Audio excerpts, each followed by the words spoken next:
மாதிரி ஒரு பேர் வைக்கிறதும் அதெல்லாம் வந்து உலகத்திலே கண்டுபிடிக்க முடியாது சார். நீங்கள் கொலம்பஸுக்கு அதை கண்டுபிடிச்சான், இதை கண்டுபிடிச்சான், நியூட்டன் இதை கண்டுபிடிச்சான். நம்மால் கண்டுபிடிக்கிற மாதிரி உலகத்தில் எவனாலும் எதையும் கண்டுபிடிக்க முடியாது. பிப்ரவரி 14 என்னங்கய்யா? காதலர் தினம். தம்பியே சொல்கிறாரு. அவர் எத்தனை தடவை கேட்டிருப்பார் மைக்கு செட் வச்சு. காதலர் தினம். சரி, நவம்பர் 14 என்னங்க? சரி, பிப்ரவரி 14 நவம்பர் 14 நடுவில் சரியாக 10 மாதம்.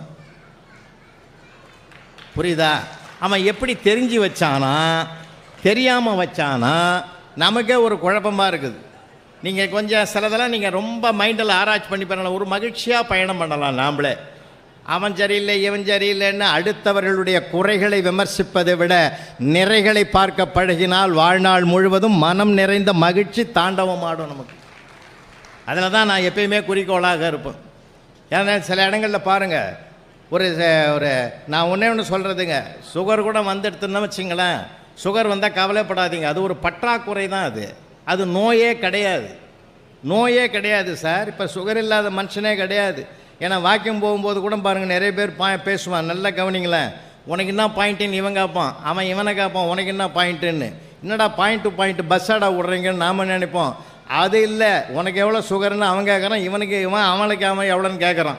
ஒரு 10% குறைஞ்சி போச்சுறான்னாக்கா அதில் ஒரு சந்தோஷம் அவனுக்கு. 10% அவனுக்கு கூட்டிகிட்டுதுன்னா இவனுக்கு சந்தோஷமாக இருக்கும். 2 சுகர்காரங்க கல்யாண மண்டபத்தில் பாருங்கள் உட்காந்துட்டான்னா சுகரை பற்றி தான் பேசுவானே தவிர இந்த நாடு எந்த பாதையில் போனாலும் அவனுக்கு கவலையே கிடையாது. அந்த மாதிரி பேசுவாங்க. இன்னும் சொல்ல போனால் 2 சுகர், அதாவது ஒரு சுகர்காரன் இன்னொரு சுகர்காரன் பேசாமல் இருந்தாலே சுகர் ஏறவே ஏறாது.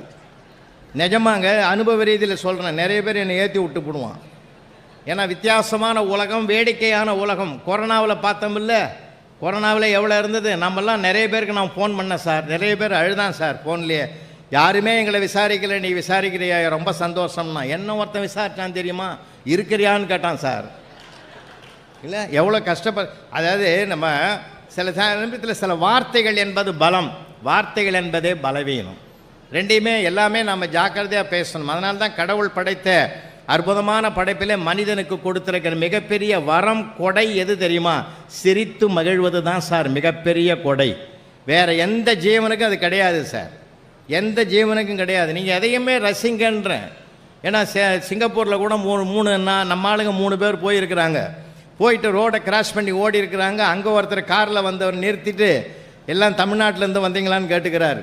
அந்த 3 பேரில் ஒருத்தன் கேட்டிருக்கிறான், எங்களை பார்க்கலை, பழகலை, பேசலை, எங்களை தமிழ்நாட்டிலேருந்து வந்திருக்கிறீங்க எப்படி கண்டுபிடிச்சிங்கன்னு கேட்டுக்கிறான். எந்த இடத்துல ரோடை கிராஸ் பண்ணக்கூடாதோ அந்த இடத்துல பண்ணிங்கன்னா நீங்கள் நம்மளாக தான்டா இருக்கணும்னு நான் முடிவு பண்ணேன்னா. ஏன்னா எதையுமே நம்ம துன்பமாகவும் துயரமாகவும் பார்க்க வேண்டாம் சார். எல்லாத்தையும் மகிழ்ச்சியாக பாருங்கள். அதனால தான் நான் எப்பயுமே சொல்கிறது, தேனாம்பேட்டை நீங்கள் காரில் பயணம் பண்ணுறீங்க, ட்ரெயினில் பயணம் பண்ணுறீங்க, எந்த இடத்துல பயணம் பண்ணாலும் அங்கே நடக்கிற நிகழ்வுகளை மகிழ்ச்சியாக பார்க்க பழகிவிட்டால் நமக்கு வாழ்நாள் முழுவதும் மகிழ்ச்சி கிடைத்து கொண்டே இருக்கும். குற்றம் பார்க்கின் சுற்றம் இல்லைன்னு ஒரு அழகான பொன்மொழி இருக்குது. குறைகளை பார்க்க வேணாம் சார், நிறைகளை பார்க்க பழகிடுவேன். பாசிட்டிவ் எண்ணங்களை வளர்த்து கொள்வதற்குத்தான் இந்த சிரிப்பு என்பதே மிகுந்த பெரிய மருந்தாக அமையும். ஏன்னா தேனாம்பேட்டை சிக்னலில் என்னுடைய ஸ்டூடெண்ட்டு தான் புருஷோத்தமன் 8ஆம் கிளாஸ் படித்து 8th B செக்ஷனில் என்கிட்ட படித்த புள்ள தான் அங்கே இருப்பார். ஒரு தடவை டி நகர் போயிட்டு நான் அப்படி திரும்பி வரேன். சமீபத்தில் தான் வந்தால் அங்கே ஒரு விசேஷம் நடக்குது. ஒன்றும் இல்லை, ஒருத்தன் ஃபுல் பாட்டில் கையில் வச்சுன்னு காலி பாட்டில் ஃபுல்லாக தண்ணியை மொத்தமாக ஏற்றிட்டு ஸ்டெப்பு கூட எடுத்து வைக்க முடியாமல் அளவுக்கு நிற்கிறான். எடுத்தடி வைக்க முடியாத டிராஃபிக்கே பிரச்சனையாக இருக்குது. அந்த கான்ஸ்டபிள் போய் கெஞ்சறாரு, யோ வாயா, ரொம்ப அப்போ கூட வரமாட்டான்றான், நவர முடியல. அப்போ அவரே கேட்டார், ஏயா காசு கொடுத்து நீ தானே வாங்கின, அதை நீ கொஞ்சம் கொஞ்சமாக வீட்டில் போய் உட்காந்து நிதானமாக சாப்பிட்ருக்கலாம்ல, எதுக்குடா ஃபுல்லாக ஏற்றிட்டு போக்குவரத்துக்கே தடையாக இருக்கிற அப்படின்னார். குடிக்க வேண்டிய கட்டாயம் வந்துடுச்சுன்னா. அப்படி என்னடா கட்டாயம்னார். பாட்டில் மூடி தொலைஞ்சு போச்சுன்னா. அதாவது மூடி தொலைஞ்சு போனதுனால தான் அவன் அப்படியே வச்சா அது கீழே ஊற்றிக்கும்னு மொத்தத்தையும் உள்ளே பாதுகாப்பாக ஊற்றிட்டான். இப்போ மூடி தொலைஞ்சு போனது நமக்கு சின்ன காரணம் சார், ஆனால் அவனுக்கு அது பெரிய காரணம். எப்பயுமே அவன் நிலையிலேருந்து நம்ம அதை ஆராய்ச்சி பண்ணணுமே தவிர நம்ம நிலையிலேருந்து சிலதெல்லாம் ஆராய்ச்சி பண்ணக்கூடாது. நாங்களாம் ஆசிரியர் பணியில் இருந்தவர்கள். அவன் நிலைக்கு நாங்கள் மாறினா தான் அதை ரசிக்க முடியும். ஏன்னா பல பேப்பர்லாம் நாங்கள் பண்டில் பண்ணி வீட்டில் வச்சுக்கிறோம் சார். அருமையாக எழுதுவான். 18ஆம் நூற்றாண்டில் வாழ்ந்தவர்களை பற்றி குறிப்பு வரைங்கன்னு ஒருத்தன் எழுதுகிறான், அனைவரும் மாண்டு விட்டனர்னு எழுதலாம். நான் ஃபுல் மார்க் போட்டேன் சார்.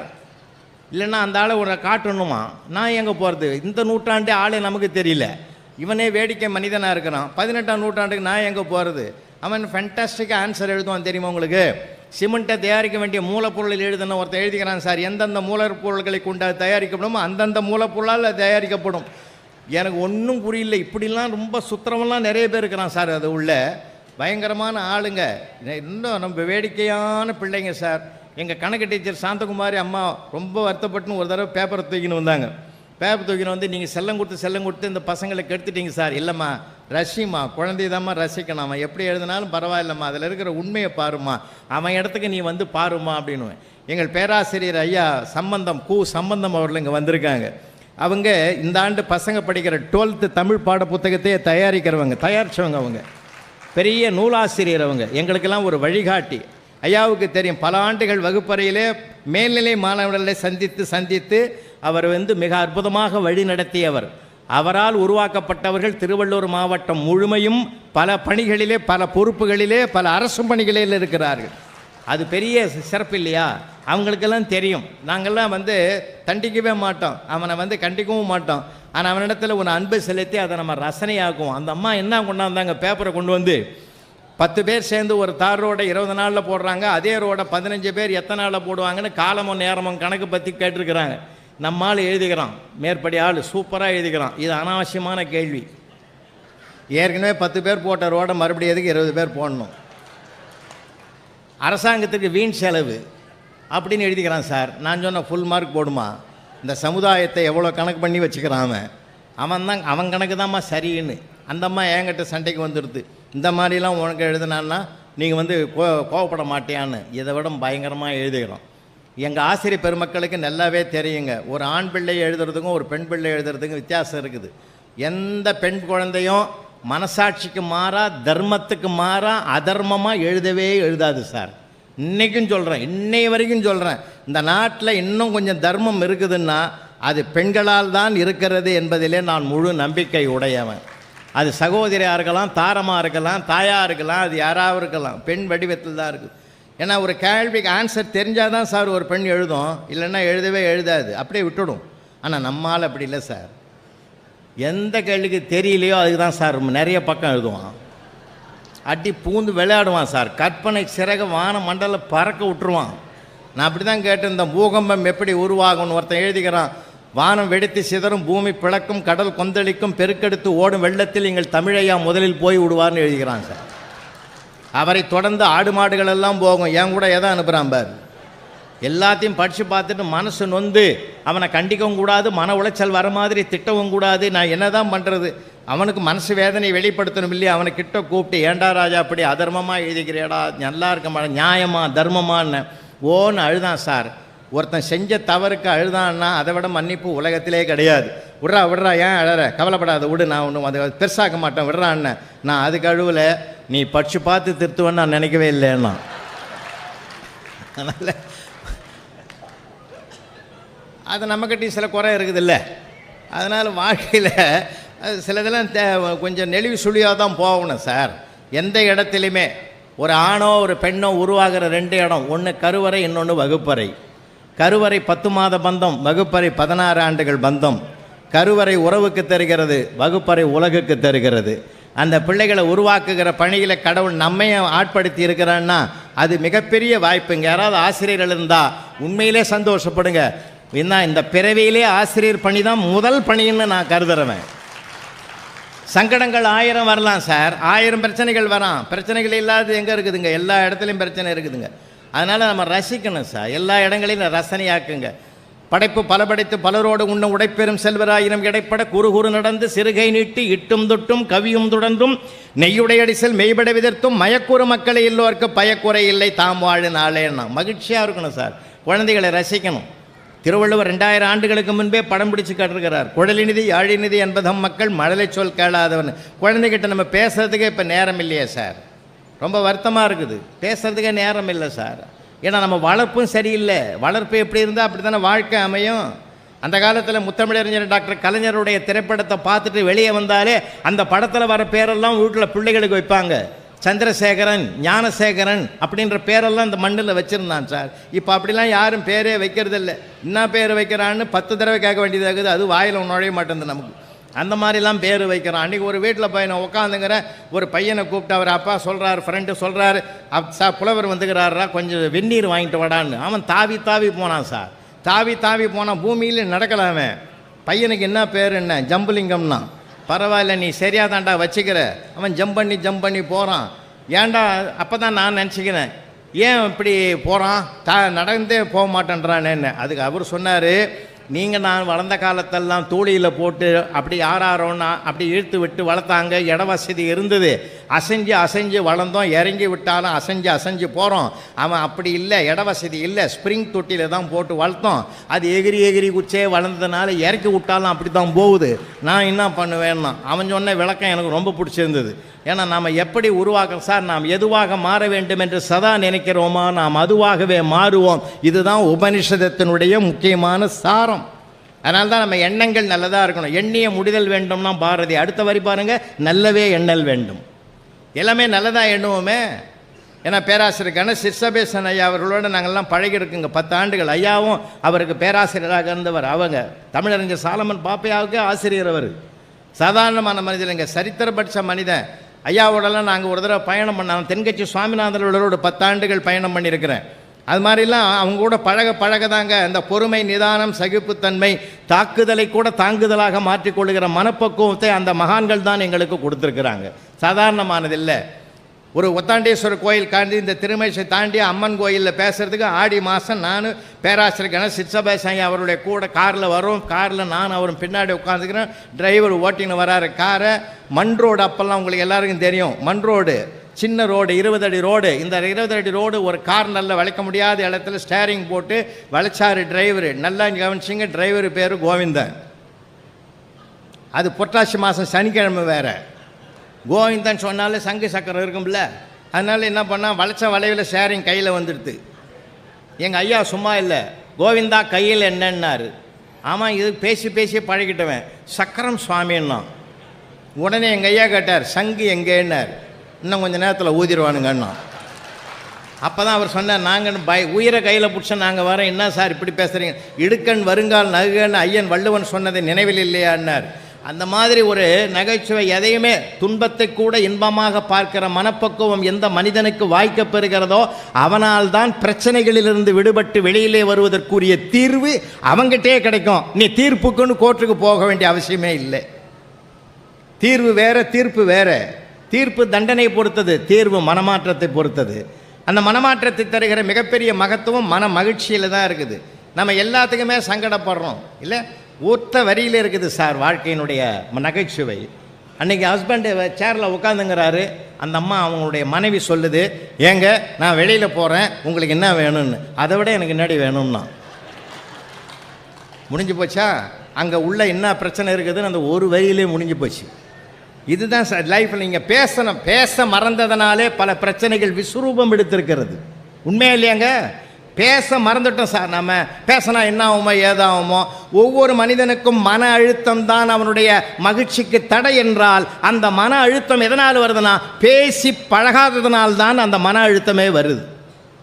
ஃப்ரீயாக பேசுங்க சார், நண்பரிடத்தில் பேசுங்க, மகிழ்ச்சியாக உட்காந்து பேசுங்க. நான் குடும்ப கூட்டத்தில் நிறைய பேசுவேன் சார். குடும்ப கூட்டத்தில் நிறைய பேசுவேன். கணவன் மனைவியும் பேசுங்க, ஒன்றா பேசுங்க. ஒரு தீபாவளி வருதா, பொங்கல் வருதா, எல்லாரும் ஒன்றா சேர்ந்து போங்க, இந்தாம்மா ஒரு 50,000 நீ போய் புடவை எடுத்துக்கோ அப்படின்னு சொல்லவே சொல்லாதீங்கன்னு. இதை கூட்டத்தில் ஒருத்தன் கேட்டுட்டு போய் மறுநாள் சம்சாரத்திட்டு சொல்லிக்கிறான், வர்றது பொங்கல் வரப்போகுது, நீ தனியாக போயிட்டுலாம் புடவை எடுக்காத. புலவர் கூட்டத்தை கேட்டேன். அந்த ஆள் சொன்னது எனக்கு பொருத்தமாக தெரிஞ்சுது. நீங்கள் ஜவுளி கடைக்கு போகும்போது என்னையும் சேர்த்து கூட்டின்னு போகணும். அந்த அம்மா அவனை கூட்டிக்கிட்டே போகும்போது மனசுக்குள்ளே நினைக்குது, இந்த ஆள் கூட்டத்துக்கு அனுப்புனது ரொம்ப தப்பாக போச்சு. நான் போனாக்கா நான் ஏன் சுதந்திரமாக எடுப்பேன். நான் புட்டாவை பார்ப்பேன், பார்டரை பார்ப்பேன், லுக்கை பார்ப்பேன், கலரை பார்ப்பேன். இந்த ஆள் பில்லை பார்ப்பான். அவன் உட்காந்து நொய் இது நல்லா இல்லை அது நல்லா இல்லைன்னு வேறு நம்ம பிரச்சனை ஆக்கிடுவான். என்ன பண்ணுறதுடா, இந்த ஆளை எப்படி பிரேக் பண்ணுறதுன்னு யோசனை பண்ணினே போய் என்ட்ரன்ஸ் வரைக்கும் போச்சு. அதுவோ பெரிய ஜவுளி கடை. என்ட்ரன்ஸில் போன உடனே அந்த செக்யூரிட்டி நிற்கிறான் பார். செக்யூரிட்டியை பார்த்துட்டு, அப்பா இந்த மனுஷன் பாரு தனியாக நிற்கிறான், நான் என்ன சொல்கிறேன், நீ கூட வந்து உன்னால் பல மணி நேரம் நிற்க முடியாது. நான் குறைஞ்சபட்சம் 6 மணி நேரம் 7 மணி நேரம் ஆகும் நான் புடவை செலக்ட் பண்ணி நீ வர. அவ்வளோ நேரம் உன்னால் நிற்க முடியாது. இந்த பெஞ்சில் உக்காரு. நீ உட்காந்தீங்கன்னா உனக்கு கூல்ட்ரிங்க்ஸ்லாம் கூட கொண்டாந்து கொடுப்பான் அந்த ஆள். இங்கேயே உட்காருன்னு சொல்லிட்டு அவனை உட்கார வச்சுட்டு உள்ளே போட்டுது. உள்ளே போய் இது அலசுன்னு அலசி எல்லாத்தையும் பார்த்து அந்தந்த ரேக்கில் இருக்கிற புடவையெல்லாம் கீழே இறக்கி வச்சுட்டு எதையுமே எடுக்காமல் யோசனை பண்ணி நான் அப்படியே சுற்றிட்டு ஒரு செக்ஷனுக்கு போயிட்டு கிட்டத்தட்ட 7 மணி நேரம் ஆகிப்போச்சு. 7 மணி நேரம் ஆன உடனே அதுக்குள்ள ஞாபகம் வந்துடுது. குழந்தை ஞாபகம் வந்த மாதிரி புருஷன் ஞாபகம் வந்துடுது. அந்த ஆளை உட்கார வச்சு வந்தமே என்ன பண்ணுறானோ ஏது பண்ணுறானோ, டீ குடிச்சானோ தண்ணி குடிச்சானோ தெரியலன்னு வந்து பரபரன்னு வாசலுக்கு ஓடியாந்து அங்கே பார்த்தா அவனை காணோம். செக்யூரிட்டி நிற்கிறான். செக்யூரிட்டி பார்த்து கேட்டுது, செக்யூரிட்டி சார் ப்ளூ கலர் சட்டை போட்ட ஒரு ஆளை எங்கே உட்கார வச்சு போன காலையில் அந்த ஆள் எங்கன்னு. அடியே என்னை நல்லா பாடுறேன்னா. இப்போ அவன் தான் செக்யூரிட்டியை நிற்கிறான். அந்த அம்மா வாரி போட்டுது, ஏயா நீ எதுக்கு இந்த வேலையில் நிற்கிற, நீ ஏன் செக்யூரிட்டியாக நிற்கிறேன்னு. சத்தம் போடாது, உட்காரு. நீ என்னை உட்கார வச்சு போனல, அந்த செக்யூரிட்டி உட்காந்து நின்றுனால அவன் சோகமாக இருந்தான். என்னடான்னு கேட்டேன். டியூட்டி மாத்திரம் வரல, இன்றைக்கி என் பொண்ணை பார்க்குறதுக்கு மாப்பிள்ளை வீடு வராங்க, என்ன பண்ணுறதுன்னு தெரியலன்னா. அந்த டியூட்டியை எத்தனை மணி நேரம் செய்யணும்னு கேட்டேன். 8 மணி நேரம் செய்யணுன்னா. எவ்வளோ கொடுப்பேன்னா 400 ரூபா கொடுப்பேன்னா. நீ சீக்கிரமாக வரமாட்ட. 8 மணி நேரம் நிற்கிறதுக்கு நம்ம நிற்கலாம், ஒரு 400 ரூபா கிடைக்குமே நான் ஆசைப்பட்டு இதை நான் செய்யலாமான்னு கேட்டேன். ஓ கடவுளே உன்னை கொடுத்துக்கிறான், இந்த பொறுப்பு கொடுப்பான்னு எனக்கு இந்த ட்ரெஸ்ஸை கொடுத்தான், நான் செஞ்சுங்கிறேன்னு. அந்த அம்மா எகிரி குதிக்கு சார். அன்றைக்கே ஜோசியம் உனக்கு எனக்கும் பொருத்தம் பார்க்கும்போது சொன்னான், உனக்கு எனக்கு மன பொருத்தம் தான் 100க்கு 100 இருக்குதுன்னு சொன்னான். அது எவ்வளோ பெரிய உண்மைன்றது இன்றைக்கி தான்யா கண்டுபிடிச்சேன். 8 வச்ச புடவைக்கு 400 ரூபா குறையுதுன்னு நான் வந்தேன். அதை கரெக்டாக சம்பாஷிட்ட பற்றியா, நீ தாயா 7 ஜென்மத்துக்கு நீ தான் எனக்கு புருஷன்னுச்சு. அவன் மனசுக்குள்ளே நினச்சான், கடவுளே இது தான் எனக்கு 7வது ஜென்மமாக இருக்கணும். ஏன்னா அவன் படுற கஷ்டம் அவனுக்கு தான் தெரியும் சார். லைஃப்பில் கொண்டாடணும் சார். நான் உன்னே ஒன்று சொல்லிட்டேங்களா, நம்ம மனுஷன் 100 வருஷம் வாழ போகிறான்னு வைங்க சார். அதுக்கு பிறகு ஒன்றுமே இல்லை சார். நம்ம பிறப்பதற்கு முன்பும் ஒன்றும் கிடையாது, மறைஞ்ச பிறகும் ஒன்றும் கிடையாது. ஒன்றுமே இல்லை, எதுவுமே கிடையாது சார். நம்ம இருக்கிற வரைக்குமா சந்தோஷமாக இருப்போமே. நான் இன்னும் சொல்கிறேங்க, ஒரு மனிதனை பாராட்டணும்னு நினைக்கிறீங்களா, வாழும்போதே பாராட்டுங்கய்யா, வாழும்போதே பாராட்டுங்க. அவன் தான் இன்னும் வளருவான். யாரை நீங்கள் பாராட்டுறீங்களா இன்னும் வளருவான். நான் இங்கே இருக்கிற தாய்மார்களுக்கு சொல்கிறேன், உன் பிள்ளை 30 மார்க் எடுக்கிறானா, சபாஷ், முதுகில் தட்டி கொடு. உங்கள் ஒப்பனை விட 10 கூட தானே வாங்கியிருக்கிற, இல்லை சபாஷ்ன்னு சொல்லுங்கள். அவன் மனசில் நினைப்பான், அந்த ஆள் 20 தான் வாங்கினான் நான். சார் குடும்பம் என்றாலே கலகலப்பு சார், குடும்பம் என்றாலே மகிழ்ச்சி சார். அங்கே போய் நீயா நானா என்பது வாழ்க்கை அல்ல, நீயும் நானும் என்பது தான் வாழ்க்கை. பெரியவங்க எவ்வளோ பாடுபட்டு நம்மள கொடுத்துருக்காங்க. எந்தையும் தாயும் மகிழ்ந்து குழாவி இருந்தது நாடே. தாயும் தந்தை எப்படி இருந்தான், மகிழ்ந்தான், குழாவினான், ஒருத்தருக்கு ஒருத்தர் சந்தோஷமாக பேசினான் சார். அப்போல்லாம் டிவி கிடையாது, ரேடியோ கிடையாது, ஒன்றுமே கிடையாது. அப்படி ஆனந்தமாக வாழ்க்கை வாழ்ந்தான். இப்போ எல்லாம் வந்து உக்காந்துக்குன்னு நமக்கு இந்த உள்ளங்கையில் ஒரு உலகம் வந்து உக்காந்துங்குது. இந்த உள்ளங்கையில் ஒரு உலகம் வந்து உக்காந்துன்னு நம்மளை ஒரு உழுக்குது பாரு. இதை விட மோசம் உலகத்திலே கிடையாது. இப்போ இருந்தாலும் அது அவசியமானதாகவும் இருக்குது. பிள்ளையை பக்கத்தில் வச்சு படுத்த காலமெல்லாம் போய் இப்போ செல்லை பக்கத்தில் வச்சு படுக்கிற காலத்தில் தான் நம்ம வந்துட்டோம். ரொம்ப வருத்தமான காலமாக இருந்தாலும் கூட உறவுகளோடு பேசுவோம் சார், பிள்ளைகளோடு பேசுவோம் சார். பேசாமல் போனதுனாலே பல விஷயங்கள் விஸ்வரூபம் எடுத்திருக்குது, பிரச்சனைகள் அதிகமாக இருக்குது. கோர்ட்டில் வந்து பார்த்திங்கன்னா எல்லாம் ரசிங்கன்றேன். அன்றைக்கி ஜட்ஜையாவே என்னம்மா ரசித்தார் தெரியுமா ஒரு கோர்ட் பிரச்சனையை. ஆடு திருடிட்டான்னு ஒருத்தன் குற்றவாளி கூண்டில் நிற்கிறான் சார். அவனுக்கு ஜட்ஜ்மெண்ட் எழுதினார், போதிய சாட்சிகள் இல்லாததனால் இந்த மனிதன் ஆடு திருடவில்லை என்று தீர்ப்பளிக்கிறேன்னு எழுதினார். அவன் குற்றவாளி கூண்டில் நின்றுங்கன்னே சொன்னான், நன்றி எஜமா, அப்போ அந்த ஆட்டை நானே வச்சுக்குவான்னா. இப்போ நான் என்ன கேட்குறேன், நாம் சாட்சியை தேடுறோம், அவன் மனசாட்சியோடு இருக்கிறான். அதனால தான் சார் பெரியவங்க சாட்சி வேற மனசாட்சி வேறன்னா. தன்னெஞ்சறிவது பொய்யற்க போய்த்தபின் தன்னெஞ்சே தன்னை சுடும். ஒவ்வொரு மனிதனையும் தன்னை கட்டுப்படுத்தி கொள்ளணும்னா, சுய கட்டுப்பாட்டுக்கு உள்ளே வரணும்னா அவன் மனித தன்மையோடு இருக்கணும் சார். அதில் வந்து கோபப்படுறது, அது பண்ணுறது, இது பண்ணுறது, சில நேரங்களில் தவறுகள் நம்மகிட்டே இருக்கும் தெரியுமா உங்களுக்கு. அண்ணா நகரில் போய் ஒரு கதவை தட்டுறோம் சார், ஒரு பொடி பையன் வெளியில் வரான், யார் வேணும்னா, அப்பா எங்கடா அண்ணா வேலைக்கு போய்க்கிறாரு, அம்மா மார்க்கெட்டுக்கு போயிருக்குது, அண்ணன் கிரிக்கெட் ஆட போய்க்கிறான். கோவம் வந்துடுது, நீ எங்கேயா போகிறதானே என்ன. இப்போ நான் கூட என் ஃப்ரெண்டு வீட்டில் தாங்கிறேன்னா, அப்போ நான் தான் வீடு மாறி வந்துட்டேன்றது அந்த பிள்ளை என்ன நாகரிகமாக சொல்கிறான் சார். அவன் மேலே கோவப்படலாமா சார் நான்? நிறைய குறைகள் நம்மக்கிட்ட இருக்குது சார், நம்மக்கிட்ட நிறைய இருக்குதுங்க. இங்கே 2019 இன்னும் ஒரு 10 நிமிஷம் நினைவு சார். 2019 நாங்கள் சிங்கப்பூர் போயிருந்தோம். லிட்டில் இந்தியாவில் ஒட்டுமொத்த தமிழர்களை ஒன்றாக்கி அங்கே இருக்கிற அருமைச்சந்திரன் என்ற நண்பர் என் தலைமையில் ஒரு பட்டிமன்றத்தை ஏற்பாடு பண்ணியிருந்தார் சார். பிரமாதமாக நடந்து முடிஞ்சதுங்க. அங்கேருந்து வந்தோம். இன்டர்நேஷ்னல் லெவலில் எல்லா ஃப்ளைட்டையும் நிறுத்திவிட்டான். சார், எல்லா ஃப்ளைட்டையும் நிறுத்திவிட்டான். கடைசியில் என்னாச்சு, அவருடைய நாகப்பட்டினத்துலேருந்து ஒரு ஆள் சென்னையில் பிரபலமான ஒரு ஹாஸ்பிட்டலில் 3rd ஃப்ளோரில் 303வது ரூமில் அட்மிட் ஆகிட்டார். ஹார்ட் பேஷண்ட்டுன்னு கேள்விப்பட்டுட்டு அவர் அங்கேருந்து ஃபோன் அடித்தார். புலவர், நான் வர முடியாது, நீங்களும் அதை போய் பார்த்துட்டு வாங்கன்னு. அங்கேருந்து நண்பர் சொல்லிட்டாருன்னு சொல்லி பரமுடித சோலையில் போய் ஆப்பிள் பழம் அந்த பழம் இந்த பழம்லாம் வாங்கி ஒரு பையனை எடுத்துக்கின்னு 303வது ரூமில் என்ன டிஸ்டர்ப் பண்ணி எழுப்பணுமோ என்னமோ என்ன பண்ணுறோன்னு பார்த்தா கதவை லேசாக திறந்தது. பரவாயில்லை, எழுப்பணும் அவசியம் இல்லைன்னு உள்ள கதவை திறந்து அப்படி எள்ளி வெட்டி பார்த்தேன். பெட்டில் படுத்து இருந்தவன் என்னை பார்த்துட்டு பரபரப்பாக அந்த ஆள் எழுந்தான். எழுந்திருக்கும் போது நான் சொன்னேன், ஏன் பதற, எதுக்கு பதற்றப்படுற, இந்த பதற்றம் தான் உன் ஹார்ட்டுக்கு பிரச்சனைக்கு காரணம், பதற்றப்படாத படு. சார் இல்லை, எதையும் சொல்ல வேண்டாம், உன்ன டீட்டெயில் பூரா நண்பர் சொல்லிவிட்டார், அப்படியே படுன்ட்டேன். கொண்டு போன ஆப்பிளை கழுவி தோலை சீவி அவனுக்கு 2 பீஸை போட்டு கையில் கொடுத்து சாப்பிட வச்சு 2 நாள் ஆச்சுன்னாரு அட்மிட் ஆகி. இப்போ பெயின்லாம் எப்படி இருக்குதுன்னு, ஹார்ட் பெயின் இருக்கிறவன் இசிஜி எடுக்க போய்க்கிறான்னாரு. இப்போ என் முகம் எப்படி இருந்திருக்கும் கொஞ்சம் யோசிங்க இல்லையா? அப்போ நீ யாருன்னு அந்த ஆளுக்கு துணையாக 2 நாள் நின்று இருந்தேன், இடுப்பு வலி தாங்கலை, பெட்டு காலியாகுதுன்னு படுத்தேன்னா. இப்போ குறை யார்கிட்ட சார் இருக்குது? நம்மக்கிட்ட தாங்க. நம்மக்கிட்ட இருக்குதா குறை? அடுத்தவங்ககிட்ட இருக்கிற குறையே பார்க்கறதை விட்டுடுவோம். பெரிய வேட்டியில் ஒரு கருப்பு புள்ளி இருந்தால் மனிதனுக்கு கருப்பு புள்ளியை பற்றி தான் டெவலப் பண்ணுவானே தவிர அத்தனை பகுதியும் வெள்ளையாக இருக்குதுன்னு பார்க்குற மனம் மாறணும். அந்த மனமாற்றம் வந்தால் ஒவ்வொரு டிபார்ட்மெண்ட்டும் சூப்பராக இருக்கும் சார், ஒரு குடும்பமும் சூப்பராக இருக்கும் சார்.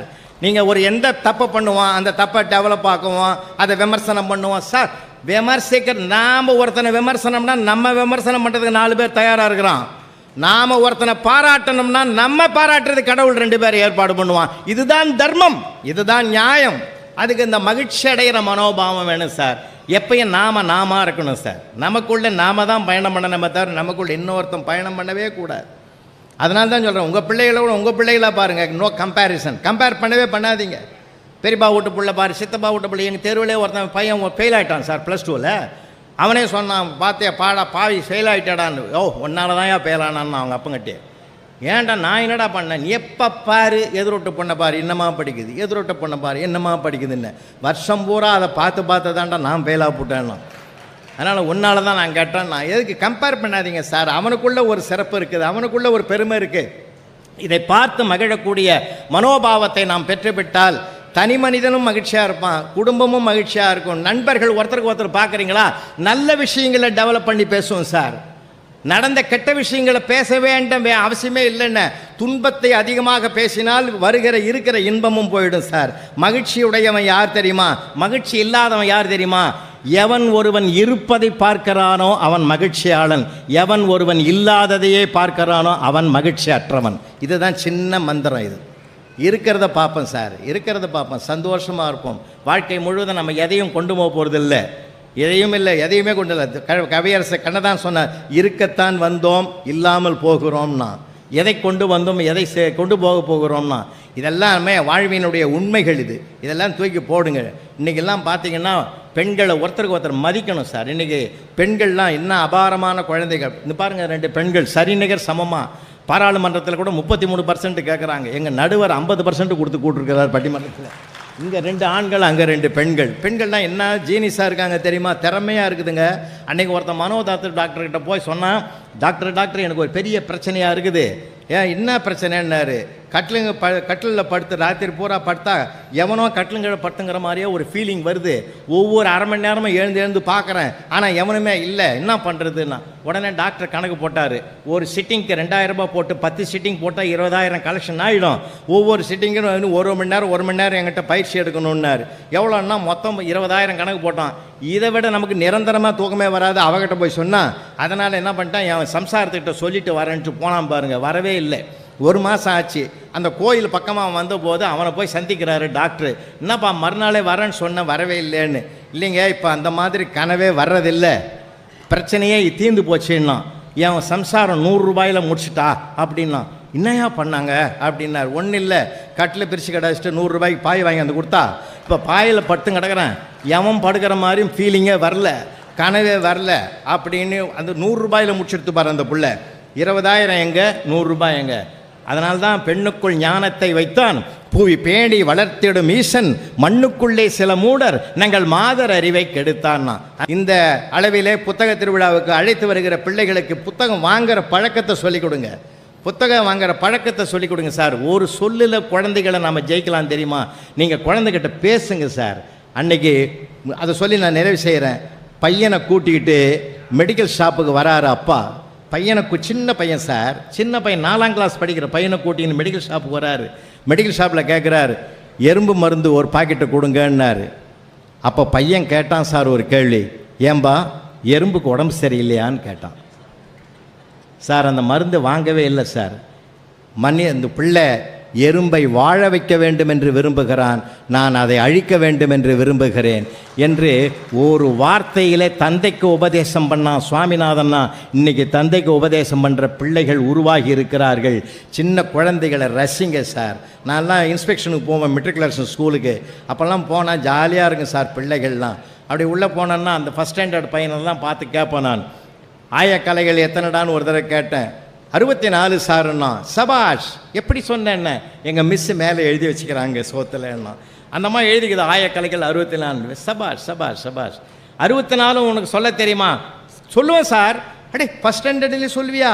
சூப்பர், சொல்கிறா பார்ப்போம். ஆயக்கலை 1, ஆயக்கலை 2, ஆயக்கலை 3ன்னா மிஸ்ஸு ஓடாந்தது டேன்ஸ். நான் சொன்னேன், விடுமா குழந்தைய பேச விடு. 64 நம்பரையாவது வரிசையாக சொல்கிறானா பார்ப்போம்மா. ஏன்னா நாம் நினைக்கிற மாதிரி ஆன்சர் அவன் சொல்கிறத விட அவன் நினைக்கிற மாதிரி சொல்கிறதுல ஒரு அழகு இருக்கு இல்லையா? அந்த அழகை ரசிக்கணுமா?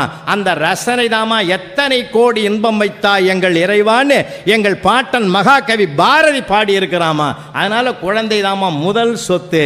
அவனிடத்தில் அப்படி சந்தோஷமாக பேசுவோம், சந்தோஷமாக பழகுவோம். அவனை மடியில் உட்கார வச்சுட்டு பேசுங்கய்யா. இன்னையில் நான் இந்த புத்தக திருவிழாவுக்கு வந்து போனதனுடைய ஒரே நோக்கம், வீட்டில் நாளையிலிருந்து டிவியை நிறுத்துங்க. ரேடியோவை யாரும் கேட்கறதில்ல, ரேடியோவும் வேண்டாம், இருந்தாலும் அதையும் நிறுத்துங்க. ஒரு அரை மணி நேரம் அல்லது 1 மணி நேரம் குடும்ப உறவுகளோடு உட்காந்து கலகலப்பாக பேசுவோம் சார். உண்மையிலே சொல்கிறேன், கலகலப்பாக பேசுங்க. கலவரம் வர்றதுக்கு வாய்ப்பே இருக்காது. சின்ன சின்ன சண்டை தான் வரட்டுமே சார். ஊடுதல் காமத்திற்கென்பம் அதற்கென்பம் கூடி முயங்க பெருன்னு 1330வது குறளில் திருவள்ளுவர் அதை தான் சொல்கிறார். சின்ன சின்ன சண்டைகள் வரணும் சார். மௌனமாகவே இருப்பாங்க. சொல்லுங்கள் பார்ப்போம். மௌனமாகவே இருப்பாங்க. சண்டை வரணும், சின்ன சின்ன சண்டை வரணும் சார். எந்த சண்டை எப்படி வந்ததுன்னு தெரியாது, அது எப்படி சமாதானம் ஆகும்னு தெரியாது. வரணும், சின்ன சின்ன சண்டைகள் வரணும், பேசணும், ஜாலியாக இருக்கணும். ஏன்னா அன்னைக்கு கூட பிச்சைக்காரன் வந்து கேட்குறான் சார், அம்மா தாயே சோறு போடணுன்னா. அந்த அம்மா வெளியில் வந்தது. ஆள் பார்த்தா வாட்டு சாட்டமாக இருக்கிற, எங்கன்னா வேலை செஞ்சு பழைக்க வேண்டியது தானே, பிச்சை எடுக்கிற. அவன் கோவப்படல சார். அம்மா பார்க்குறதுக்கு நீ கூட நயன்தாரா மாதிரி தாங்கிற, சினிமாவில் நடிக்கவா போனேன்? இதை இருக்குதுங்கள உன் வீட்டில், இதுங்களுக்கெல்லாம் வடிச்சு கொட்டுறதுக்கு தான் நீ இங்கேயே இருக்கிற. வடிச்சு கொட்டியே இழைச்சிட்டே அம்மா. அந்த அம்மா கண்ணீர் விடுது. எனக்காக வருத்தப்படுற ஒரு தம்பி நீதாண்டா சார். பிச்சைக்காக வந்து தம்பி ஆகிட்டான். இருடா கண்ணுன்னு சொல்லி உள்ளே போய் 4 இட்லி சூடாக வச்சு சட்னி வச்சு கையில் கொடுத்து சாப்பிட வச்சு, எப்பப்பெல்லாம் பிரச்சனையாக இருக்குதோ, உனக்கு பசியாக இருக்குதோ, அப்பப்பெல்லாம் வாடா அக்கா நான் இருக்கிறேன் அப்படின்னு ஒரு உரிமை கொண்டாடுற அளவுக்கு அந்த மனமாற்றத்தை எது தந்தது சார்? அவன் அன்பான வார்த்தை தான் சார். அறிவு மூளையை சார்ந்தது, அன்பு இதயத்தை சார்ந்தது.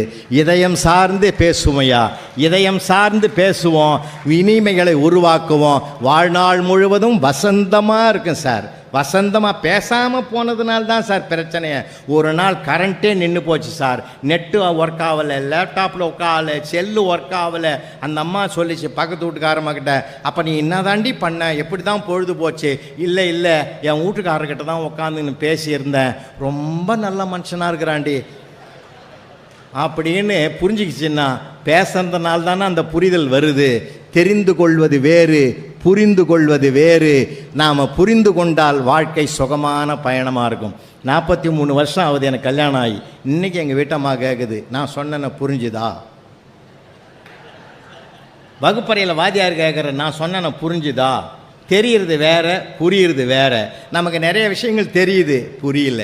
நம்ம நாடு புண்ணிய பூமியா, ஆன்மீக பூமியா, அறிவாளிகள் ஞானிகள் நடமாடிய புண்ணிய பூமியா, வாழ்வதற்கென்ற பிறந்த மண்ணியா அந்த மண்?